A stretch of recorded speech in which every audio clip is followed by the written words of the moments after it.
buenos días. Saludos desde el Concello sobre Escobiu, Mirador Llagos. Como podéis ver a mi espalda, unas vistas impresionantes de zona de Casu. Parte de ayer, también llega Sena, bueno, una maravilla de sitio. Y mira, David, precisamente en el Concello sobre Escobiu esta semana sentí un cuento de tradición oral recogido en un libro de María Josefa Canellada que se titula La tía miseria. Parece ser que un día yo, un paisano, un prove, pidiendo posada, la tía miseria diola. Y entonces cuando el paisano ya iba a marchar, de la mañana al día siguiente, dice hoy que cuánto debía, y la tía miseria ha dicho que no, que nunca cobraba a nadie por dar posada. Pero el paisano comentó, y mira a ver que yo tengo mucho poder.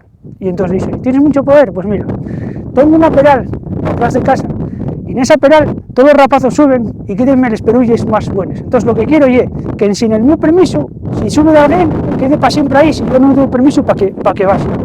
Y dice el paisano, no hay problema. Entonces, ¿qué pasó? Que con el paso del tiempo la primera persona que subió fue la muerte. Entonces la muerte quedó en río de la peral, pero no podía bajar porque no tenía el permiso de la tía miseria. Y entonces, ¿qué pasó?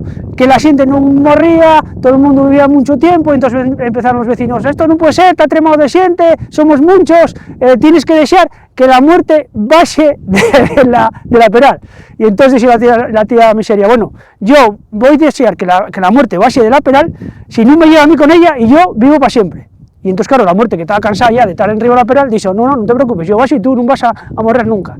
Y entonces, esta es la causa de que la miseria siempre te viva y siga reinando en todos los lugares del mundo, que hay mucha miseria. Y este es el relato popular del Concello sobre Escobiu. Muy guapo.